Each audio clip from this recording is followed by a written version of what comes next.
खबरों में आगे बढ़ते हैं। 22 जनवरी को अयोध्या में रामलला की प्राण प्रतिष्ठा समारोह होना है, जिसके पहले कल यानी शनिवार को रामनगरी रामपथ में पीएम मोदी ने रोड शो किया और इस दौरान पीएम मोदी ने कहा कि लोकसभा चुनाव में मोदी की गारंटी के साथ विकास और विरासत में सम्मान के मुद्दे पर ही बीजेपी चुनावी मैदान में उतरेगी। वैसे तो प्रधानमंत्री ने कोरोना महामारी के दौरान शाम को थाली घंटी बजवाकर और रात में टॉर्च की रोशनी कराकर अपनी स्वीकार्यता का परिचय दे दिया था। अब लोकसभा चुनाव के मैदान में उतरने से पहले 14 जनवरी से 22 जनवरी तक मंदिरों और धार्मिक स्थलों में स्वच्छता अभियान चलाकर और 22 जनवरी को घरों में श्री राम ज्योति जलवाकर मोदी विपक्ष को फिर बड़ा संदेश देंगे।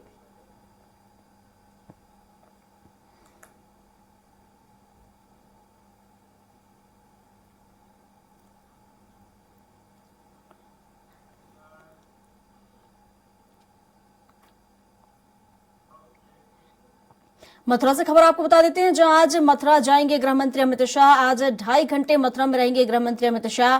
तो आज दोपहर 1:20 पर मथुरा के वृंदावन हेलीपैड पर पहुंचेंगे और दोपहर 1:30 बजे साध्वी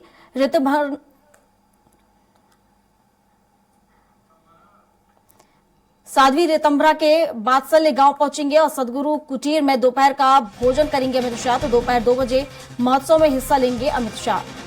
तो दोपहर 1:30 बजे साध्वी ऋतंभरा के बात्सल्य गांव पहुंचेंगे अमित शाह। बता दें कि दोपहर 2 बजे महोत्सव में हिस्सा लेंगे।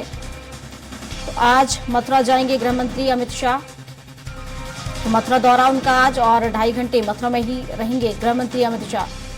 तो आज दोपहर 1:20 पर मथुरा के वृंदावन हेलीपैड पहुंचेंगे और दोपहर 1:30 बजे साध्वी ऋतंभरा के बात्सल्य गांव पहुंचेंगे।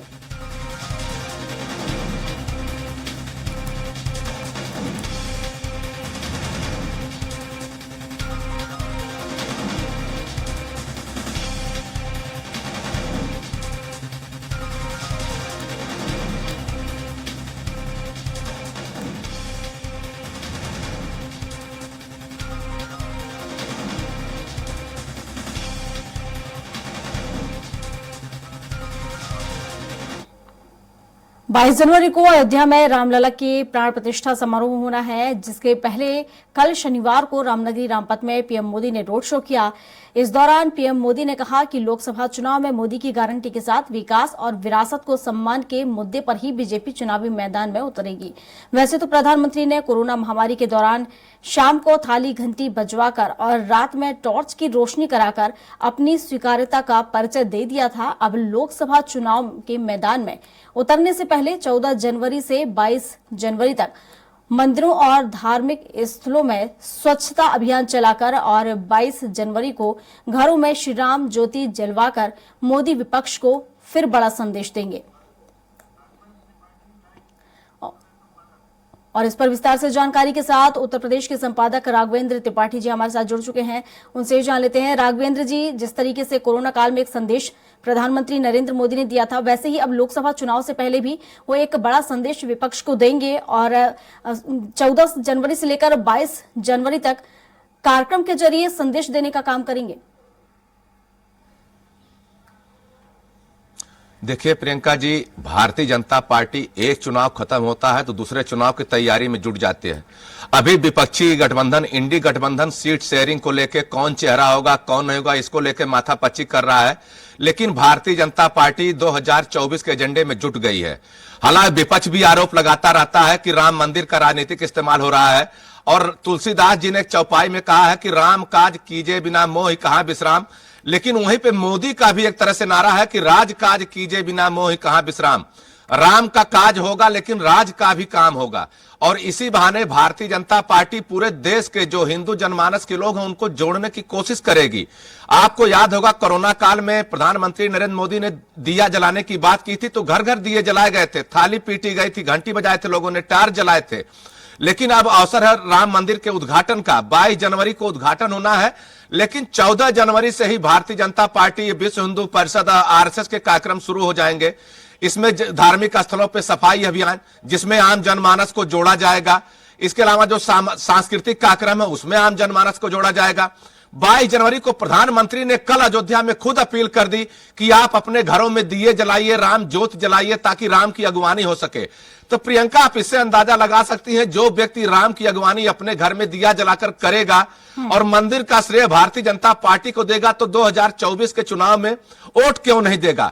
और भारतीय जनता पार्टी की कोशिश यही है कि चाहे धार्मिक मुद्दा हो, चाहे सामाजिक मुद्दा हो या सांस्कृतिक मुद्दा हो, सभी मुद्दों को जोड़ करके किसी तरह से चुनाव में अपनी बैतरणी पार की जाए। और सबसे बड़ी बात है, केवल हिंदू समुदाय को नहीं जोड़ रहे हैं, वहीं पे जो भारतीय जनता पार्टी का अल्पसंख्यक मोर्चा है, वह मोदी भाईजान कैंपेन कर रहा है अपने स्तर पे। उसमें मुस्लिम महिलाओं को लगातार जोड़ने की बात की जा रही है। जिन मुस्लिम महिलाओं को प्रधानमंत्री आवास मिले हैं, जिन मुस्लिम महिलाओं को उज्ज्वला के एक सिलेंडर मिले हैं, उनसे संपर्क साधा जा रहा है, उनको भी मेंबर बनाया जा रहा है। तो कुल मिला के राम मंदिर का तो आयोजन होने जा रहा है, राम मंदिर की प्राण प्रतिष्ठा होगी, रामलला विराजेंगे, पूरे देश में खुशी का माहौल है। लेकिन भारतीय जनता पार्टी इसी एजेंडे के पीछे अपना जो 2024 का एजेंडा है, चुनावी एजेंडा, उसको भी धार दे रही है। तो एक साथ दो काम भारतीय जनता पार्टी कर रही है। हालांकि विपक्ष बार बार आरोप लगाता है कि राम के नाम का इस्तेमाल भारतीय जनता पार्टी सियासत में कर रही है, और भारतीय जनता पार्टी ने तो साफ कर दिया है कि 1952 से लेकर अब तक हम राम के एजेंडे को धार देते रहे हैं, मंदिर के मुद्दे को धार देते रहे हैं।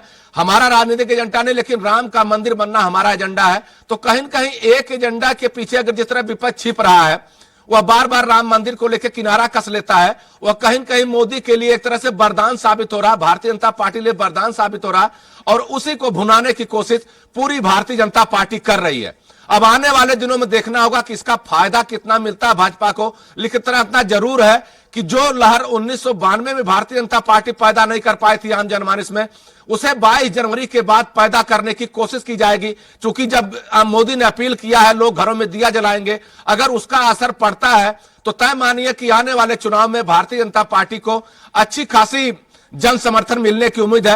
हालांकि इंडी गठबंधन भी लगातार कोशिश कर रहा है, सरकार की नाकामियों को गिना रहा है, बेरोजगारी के मुद्दे पर, महंगाई के मुद्दे पर, चीन के आक्रमण के मुद्दे पर। तो इन सब मुद्दों को कितना असर पड़ता चुनाव में, लेकिन इतना जरूर है कि भारतीय जनता पार्टी राम मंदिर मुद्दे के बाद पूरी तरह से मैदान में कूदने वाली है। बिल्कुल सही कहा आपने। काफी उत्साह राम मंदिर में होने वाली प्राण प्रतिष्ठा को लेकर भी है, और वहीं लोकसभा चुनाव को लेकर भी बीजेपी लगातार तैयारियां करती नजर आ रही। फिलहाल शुक्रिया आपका तमाम जानकारियों के लिए। खबरों में आगे बढ़ते हैं। लखनऊ से खबर, जहां यूपी सरकार के मुख्य सचिव का सेवा विस्तार, तो मुख्य सचिव दुर्गा शंकर मिश्र का कार्यकाल 6 महीने बढ़ा। 31 दिसंबर 2023 को कार्यकाल खत्म हो रहा है। एक दिन पहले दुर्गा शंकर मिश्र के सेवा विस्तार पर मोहर लगी, और 1984 बैच के IAS अफसर हैं दुर्गा शंकर मिश्र।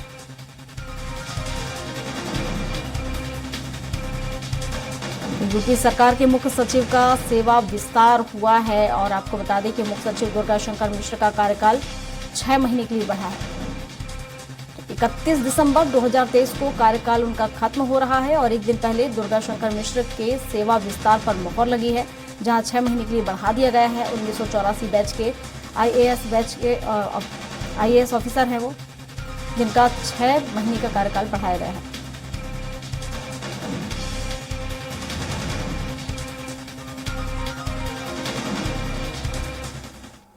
हरदोई में जनपद स्तरीय कार्यक्रम का आयोजन किया गया। इस दौरान प्रदेश की उच्च शिक्षा राज्य मंत्री रजनी तिवारी मौजूद रहीं। इस दौरान उन्होंने अयोध्या में राम मंदिर प्राण प्रतिष्ठा को लेकर राजनीतिक दलों की टिप्पणी पर पलटवार किया। राज्य मंत्री रजनी तिवारी ने कहा कि उन्हें भगवान पर आस्था है, उन्हें जाने को अवसर जरूर मिलेगा। राम मंदिर बनने से पहले बड़ा परेशान रहा करते थे, उन्होंने गोलियां चलवाई, उन्हें सद्बुद्धि मिले।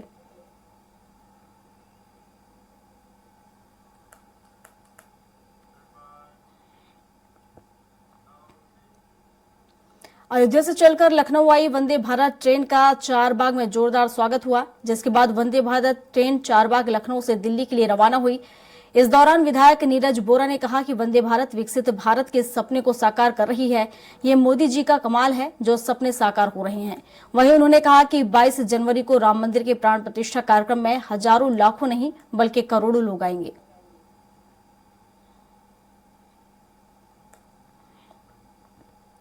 निश्चित रूप से यह बड़ा महत्वपूर्ण दिन है। आज भारत के यशस्वी प्रधानमंत्री आदरणीय नरेंद्र भाई मोदी ने आज श्री अयोध्या धाम से दो काम बड़े किए, एक रेलवे टर्मिनल का उद्घाटन और एक एयरपोर्ट टर्मिनल का उद्घाटन किया है।